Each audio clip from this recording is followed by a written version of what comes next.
오늘 말씀의 제목은 죄 용서와 영혼 구원은 증언할 때 하신다. 오늘 말씀의 시작은 어떻게 되어 있느냐 하면 하나님께서 예수님이 구원을 이루시는데 그 구원을 이루시기에 앞서서 구원의 길을 준비하는 그런 사람을 먼저 보내신다. 그런 말씀으로 시작합니다.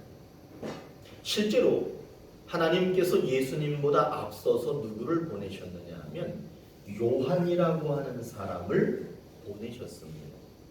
이 요한이라고 하는 사람이 예수님보다 먼저 와서 죄를 용서받는 회개의 세례를 받으라. 그렇게 큰 소리로 외쳤습니다. 이 세례를 받아야 죄가 용서받을 수 있다. 그렇게 외쳤습니다. 그랬더니 놀라운 게 뭐냐면 유대지방 예루살렘에 사는 사람 그 모든 사람들이 자신의 죄를 고백하는 거예요.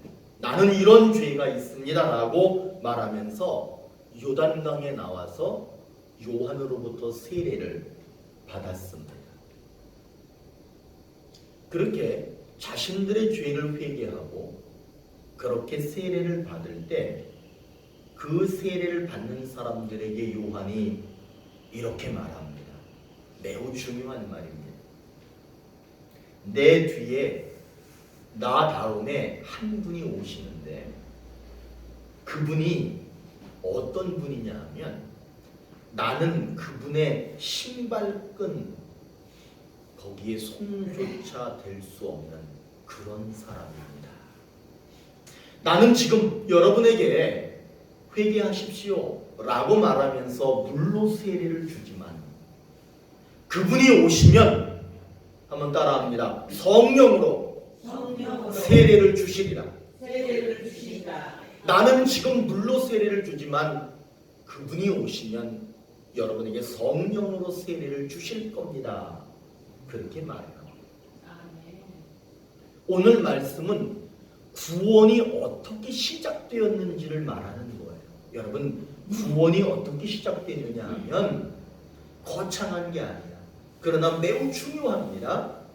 하나님이 구원하시겠다는 뜻을 가지고 계셨어요. 그리고 하나님이 하시는 모든 계획은 구원 계획이었어요. 결국 구원이라고 하는 것은 어떻게 시작된 거냐 하면 우리들이 무엇인가를 잘하고 못하고 해서 구원이 시작된 것이 아니라 하나님의 뜻이요 하나님의 계획 자체가 구원이었기 때문에 구원이 시작된 거예요. 그런데 여러분 이제 그 하나님의 계획과 하나님의 뜻인 구원이 어떻게 이루어지게 되느냐, 어떤 과정을 통해서 이루어지게 되느냐도 오늘 말씀에서 가르쳐주고 있는데 요한이라고 하는 사람이 예수님보다 먼저 앞서 왔다는 게 중요한 거예요. 그리고는 그 요한이 무엇을 했느냐 하면 회개하십시오. 여러분의 죄를 용서받아야 합니다. 그렇게 말을 하면서부터 구원이 시작됩니다. 그렇게 함으로써 구원이 가능해지게 됩니다. 오늘 우리는 여기에서 무엇을 배울 수 있느냐? 하나님은 강력한 구원의 의지를 가지고 계시다는 거예요. 하나님은 지금도 강력한 구원의 의지를 갖고 계십니다. 그리고 그 강력한 하나님의 의지 앞에 무엇이 있느냐? 요한이라고 하는 사람이 있었다. 이 요한이라고 하는 사람이 구원을 받으려면 회개해야 합니다. 구원 받으려면 잘못을 용서받아야 합니다. 그렇게 가르쳐주고 있다는 사실입니다. 그 요한이 한 말을 우리는 다시 한번 기억해야 합니다. 그 요한은 이렇게 얘기합니다. 나는 물로 세례를 줍니다. 나는 물로 세례를 주지만 이 말을 바꿔서 다시 말하면 무슨 말이냐 하면 나는 회개를 가르쳐주고 있습니다. 나는 여러분들에게 회개하라고 말하고 있습니다. 그러나 예수님이 오시면 성령으로 세례를 주실 겁니다. 이 성령으로 세례를 주신다라고 하는 말을 다시 말하면 무슨 얘기냐 하면 하나님의 나라를 보여주실 겁니다. 나는 여러분에게 회개하라고 말하지만 그분은 오시면 하나님의 나라를 보여주실 겁니다. 그렇게 말하고 있는 거예요. 오늘 이 말씀을 통해서 우리에게 무엇을 약속하시느냐? 죄를 용서하시고 영혼을 구원하신다. 이 말을 이제 제가 다시 한번 말씀드릴 테니까 머리를 딱 집중해가지고 한번 들어보세요. 죄 용서하시고, 이 말이 뭐냐면 물세례라는 거예요. 죄를 용서하시고가 뭐라고요? 물세례. 영혼을 구원하신다. 이건 뭐겠어 그러면? 성령세례. 다시, 이거 매우 중요한 거예요. 성경을 읽을 때도 이게 매우 중요해요. 죄를 용서하신다는 것은 물세례를 받으면 죄를 용서하시는 거예요. 그러나 죄를 용서하는 게 중요한 게 아니라 무엇이 중요하느냐 하면 영혼 구원받는 게 더 중요한 거예요. 그러면 예수님이 주시는 성령 세례를 받아야 되는 거예요. 오늘 하나님께서는 분명히 약속합니다. 우리의 죄를 용서하시고 우리의 영혼을 구원하신다. 우리에게 물세례를 주시고 성령 세례를 주신다는 거예요. 그리고 또 약속합니다. 우리는 이제 물세례를 받았고 성령 세례를 받았습니다. 그런데 이제 우리를 통해서 아직까지도 물세례를 받지 못한 사람, 아직까지도 성령 세례를 받지 못한 사람에게 하나님께서는 영혼을 구원하시고 죄를 용서하시고 물세례를 주시고 성령 세례를 주신다. 그렇게 약속하고 있는 말씀이 오늘의 말씀입니다. 마태복음 28장 19절에 이런 말씀이 있습니다. 그러므로 너희는 가서 모든 민족을 제자로 삼아 아버지와 아들과 성령의 이름으로 세례를 베풀라. 그렇게 말합니다. 너희는 가서 모든 민족을 제자로 삼아 세례를 베풀라. 이 말을 바꿔서 얘기하면 이제 여러분들이 세례 요한이 되는 거예요. 내가 세례 요한이 돼야 되는 거예요. 그리고 나는 이제 저 세상에 나가서 예수님이 구원하실 그 앞에서 내가 무엇을 해야 되느냐? 세례를 받으십시오라고 말해야 되는 거예요. 그 얘기가 바꿔서 얘기하면 뭐냐? 여러분 물세례를 받으십시오. 다시 얘기하면 여러분의 죄를 회개하십시오. 이렇게 말해야 되는 거예요. 그리고 성령 세례를 받으셔야 합니다. 여러분의 영혼이 구원받아야 합니다. 그렇게 외치는 자가 돼야 되는 거예요. 너희는 가서 모든 민족을 제자로 삼아 아버지와 아들과 성령의 이름으로 세례를 주라. 이 말은 세례 요한에게 한 말이면서 동시에 제자들에게 한 말이면서 동시에 우리들에게 한 말씀이라고 하는 것을 여러분들이 기억하셨으면 좋겠습니다. 우리는 예수님이 오실 길을 준비하는 사람이 되어야 됩니다. 세례 요한이 그렇게 했던 것처럼 이제 그렇게 할 때 죄를 용서받게 되고 예수님이 가르쳐 주시는 하늘나라, 그 하늘나라를 보게 되는 거예요. 그럴 때 물세례가 이루어지는 것이고 성령 세례가 이루어지는 거예요. 나라고 하는 사람도 또 다른 사람들의 죄가 용서되고 영혼이 구원받는 그런 역사가 일어나게 되는 겁니다. 오늘 하나님께서는 우리에게 물세례를 주시고 성령 세례를 주시고 우리를 죄사하시고 우리의 영혼을 구원하시고 뿐만 아니라 이 땅에 있는 모든 사람들을 그렇게 구원하시겠다라고 약속해 주셨습니다. 여러분 그 약속이 이루어져야 되지 않겠습니까? 그 약속이 자꾸 우리 기억 속에 잊혀지기 때문에 한국교회가 어려워지는 거예요. 우리들은 다른 것들은 다 잊어버리더라도 나는 죄인이고 나는 내 죄를 회개해야 된다. 그리고 언젠가 내가 저 하늘나라에 들어가게 되는데 내 영혼이 구원받아야 들어간다. 여러분, 이거는 절대로 잊어버리면 안 돼. 제가 장례식장에 가서 예배를 인도할 때 가장 가슴이 아픈 게 뭐냐 하면 이분이 예수 잘 믿다가 죽었느냐는 거야. 이분이 예수 안 믿다가 죽으면 안 되는 거야. 제가 설교하기 어려워서가 아니야. 그 영혼이 안타까워서 그러는 거야. 여러분, 반드시 이 땅에 사는 동안에 우리는 죄를 회개해야 됩니다. 그리고 반드시 살아있는 동안에 우리의 영혼을 구원받아야 됩니다. 여러분, 오늘 그것을 약속하셨지만 그 약속이 이루어지려면 첫째, 우리가 겸손해야 돼. 그리고 겸손하게 죄 용서받아야 합니다. 우리의 영혼을 구원받아야 합니다. 여러분, 이렇게 말하지 않고 있다면 회개해야 돼. 누군가를 만났을 때 겸손하게, 정말 허리를 굽혀서 겸손하게 여러분 죄 용서 받으셔야 합니다. 여러분의 영혼이 구원 받으셔야 합니다 라고 이렇게 말하고 있지 않다면 회개해야 돼. 하나님의 뜻과 계획은 구원이었습니다.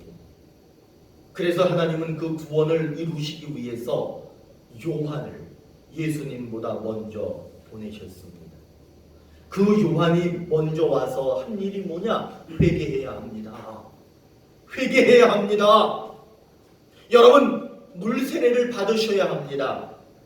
반드시 여러분의 죄를 회개해야 합니다. 그렇게 외쳤습니다. 그러면서 자신의 죄를 회개했다라고 하는 증표가 있어야 될 거 아니에요. 그거를 표식이라고도 합니다. 그것이 뭐였느냐 하면 물세례였습니다. 물세례를 받는 사람들은 다 죄를 고백했고 죄 용서를 받았다라는 표를 받는 거였어요. 그렇게 물세례를 받았어요. 그때 물세례를 받은 그 사람들에게 세례 요한이 뭐라고 얘기하느냐? 나는 물로 세례를 주지만 내 뒤에 오시는 이는 여러분에게 성령으로 세례를 주실 겁니다. 나는 여러분들에게 죄만 용서하라고 얘기하지만 그분은 여러분들이 볼 수 없는 저 하나님 나라를 보게 할 겁니다 라고 그렇게 말해 주었어요. 여러분, 반드시 회개하는 사람이 하나님 나라를 보는 거야. 회개하는 사람이 예수를 믿는 거예요. 그리고 그분이 주시는 세례를 받는 거예요. 성령 세례를 받는 거예요. 그 사람이 저 하나님 나라를 볼 수 있게 되는 거예요. 그러나 만일 이 요한이라고 하는 사람이 하나님의 계획대로 보냄을 받았어. 예수님보다 먼저 왔어. 그러나 이 요한이 회개하십시오를 외치지 않았다면, 이 사람이 물 세례를 주지 않았다면 그 다음에 성령 세례 없습니다. 하나님의 나라 절대로 못 봅니다. 구원 있을 수가 없습니다. 하나님 나라에 들어가는 거 있을 수가 없습니다. 그렇기 때문에 예수님의 앞서, 구원에 앞서 무엇이 있어야 되느냐 하면 겸손하게 회개하십시오. 교만하게 여러분 회개해 이렇게 하면 안 되고, 예수 믿는 사람은 겸손해야 돼요. 예수 믿는 사람은 싸움 잘하는 사람이 아니에요.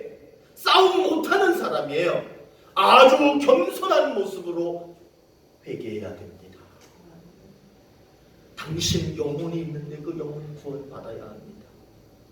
이렇게 세례 요한처럼 말할 수 있는 사람이 돼야 될 줄로 믿습니다. 아멘. 그래야 성령 세례가 있어요. 그래야 영혼 구원이 일어날 수 있어요. 아멘.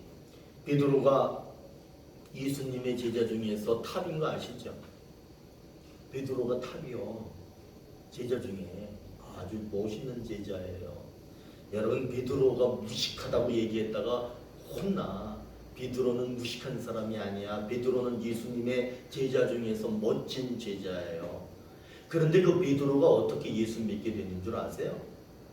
베드로가 예수 믿게 된 거는 그 남동생이 하나 있었어. 안드레라고.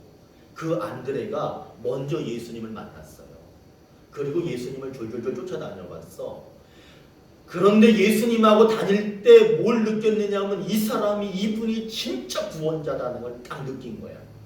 그리고 얼른 와가지고는 자기 형 베드로에게 얘기해 주는 거야. 형, 내가 만난 분이 있는데 이분이 진짜 메시아야. 다시 얘기하면 이분이 진짜 구원자야. 이분이 진짜 약속된 하나님이 보내시겠다라고 한 구원자야. 그 얘기를 형한테 해준 거야. 그러니까 베드로가 그때 동생 말 듣고 예수님을 따라다닌, 그래서 정말 멋있는 제자가 된 거예요. 그 다음날 예수님이요, 길거리 가시다가 빌립이라는 사람이 있었어. 그 빌립이라는 사람이 있으니까 예수님이 나를 따라오너라 그랬어, 빌립한테. 근데 이 빌립이 묻지도 따지지도 않고 바로 예수님 따라가는 거예요. 그래가지고 빌립이라는 사람이 예수님 언제 봤다고 따라갈까? 봤더니 안드레하고 베드로하고 빌립이랑 한 동네 살았어.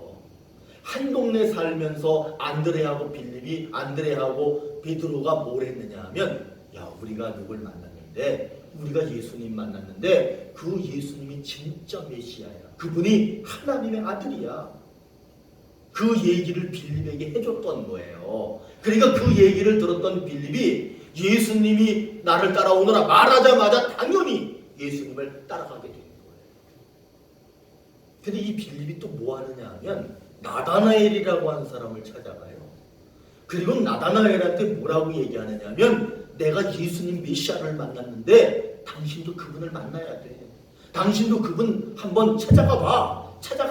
그러는 거예요. 그러니까 나다나엘이 믿음 없이 예수님을 찾아갔다가 예수님을 만나서 대화를 하는 순간 이분이 진짜 하나님의 아들이라는 것을 알게 됩니다.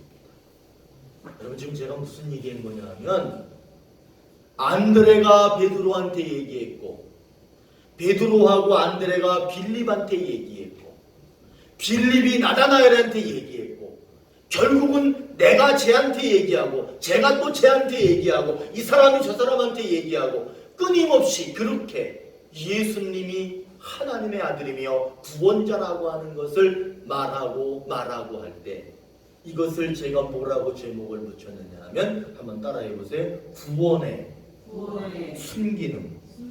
구원은 그렇게 이루어지는 거예요. 하나님의 능력이 갑자기 하늘에서 내려와가지고 구원하는 게 아니라, 세례 요한을 먼저 보내서, 세례 요한을 구원 앞에 먼저 보내서 일하게 하신 것처럼, 이 땅에 많은 사람들이 구원을 받아야 할 때 누구를 먼저 보내셨느냐? 우리를 먼저 세례 요한처럼 세상에 보내신 거예요. 그렇기 때문에 우리 입술을 통해서, 우리의 구원의 메시지를 통해서 그 사람들이 구원에 이르게 되는 겁니다. 이제 우리는 구원의 순기능이 일어나도록 어떤 역할을 해야 될 줄로 믿습니다. 세례 요한 같은 어떤 역할을 해야 될 줄로 믿습니다. 우리에게 하나님의 나라를 먼저 보여주셨어요. 그 이유는 도대체 뭘까? 예수님을 다른 사람에게 말하라는 거예요. 그런데 그 말을 할 때 교회 가세요 그렇게 하지 말고 당신 죄를 용서받아야 됩니다. 성경에서 하는 그대로 따라하면 돼. 교회 가라 그러면 사람들이 뭐라고 그러냐? 교회는 사람들만 많이 끌어모으려고 그래. 여러분, 교회는 사람 많이 끌어모으려고 하는 게 아니에요. 교회는 그 사람이 죄 사함 받기를 원하는 거야. 그 사람의 영혼이 구원받기를 원하는 거야. 그 사람이 이 세상에 살면서 세상만 보는 게 아니라 저 보이지 않는 하나님의 나라를 그들에게 보여주는 게 교회의 목적이야. 그러니까 우리는 무슨 얘기를 해야 되느냐? 죄 용서 받아야 돼요. 그리고 영원 구원 받아야 돼요. 그렇게 말하면 하나님이 오늘 뭐라고 약속하시느냐? 그들의 죄를 사하시고 그들의 영혼을 구원하신다. 그들에게 물세례를 주고 성령 세례를 준다. 그렇게 약속하셨습니다. 여러분, 죄사함 받고 영혼 구원 받으려면 어떻게 해야 되느냐? 겸손해야 돼. 세례 요한이 이렇게 말하죠. 나는 내 뒤에 오시는 이의 신발끈 그거 손댈 수도 없다. 그게 무슨 얘기냐면, 그 당시에 신발이 어떻게 생겼는 줄 아세요? 신발이 그냥 판판하게 이렇게 판판한 이렇게 생겼어. 지금 신발 엄청 좋지. 이렇게 생겼어. 그럼 이거 신고 다니려면 여기 끈이 있을 거 아니야. 끈을 매야지만 그게 신발 역할을 하는 거예요. 그런데 그거를 자기가 맸다 풀었다 하기 힘들잖아. 그러니까 누군가가 도와주면 좋겠지요. 그러나 세례 요한이 얘기합니다. 나는 그분의 신발끈 시중 들기도 부족한 사람이다. 다시 말하면 매우 겸손한 자세를 보여줍니다. 하나님으로부터 먼저 보냄받은 사람은 겸손한 사람이야. 그리고 반드시 겸손해져야 돼. 말 한마디를 하더라도 겸손한 말을 할 줄 알고요. 자세와 태도를 가질 때 항상 겸손한 자세와 태도를 갖는 거예요. 그것이 제일 중요합니다. 그리고 나서 그 사람들에게 물 세례를 받으세요.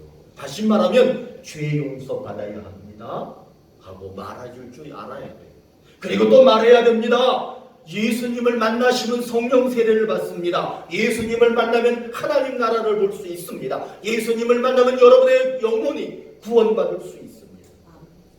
이렇게 말하실 수 있는 여러분들이 되시기를 간절히 축원합니다. 아멘. 제가 한 20년 전쯤에 한 교회 전도사로 갔어요. 20년 전에 전도사로 갔는데 그 교회 한 500석 정도 되는 교회, 500명 정도 앉는 교회야. 그들이 가서 보니까 한 500명 정도 앉는 교회인데 한 100명? 많아야 150명 정도가 예배를 드리고 있었어요. 그러니까 막 교회가 텅 비어 있는 거야. 빈자리를 보면서 참 마음이 안타까웠어요.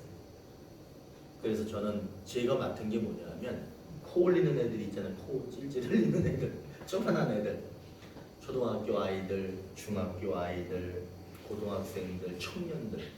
제가 이제 그 아이들을 맡아가지고 기도했습니다. 그리고 금요철야나 수요 예배 때가 되면 제가 설교도 했습니다. 그런데 어떻게 된 건지 그 교회에 참 좋은 소문이 났어요. 야, 그 교회에 좋은 전도사님 왔대. 전사님 참 좋은 분 왔대. 이렇게 되면서 사람들이 점점 나타나기 시작하는데 지난주에 못 보던 사람들, 지지난주에 못 보던 우리 교회 나오지 않던 사람들이 점점 늘어나기 시작하는 거예요. 그러면서 사람들이 엄청 많이 늘어났어. 그게 제가 알아봤지. 저 사람들이 도대체 갑자기 어디서 이렇게 많이 왔나 봤더니 그 교회 다니는 할머니 권사님들 있잖아요.